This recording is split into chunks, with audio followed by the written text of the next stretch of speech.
Lección 217. No soy un cuerpo, soy libre, pues aún soy tal como Dios me creó. 197.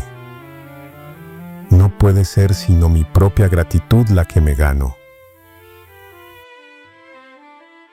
¿Quién debe dar gracias por mi salvación sino yo mismo?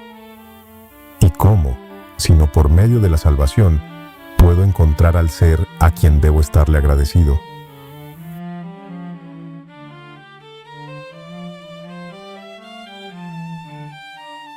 No soy un cuerpo, soy libre, pues aún soy tal como Dios me creó.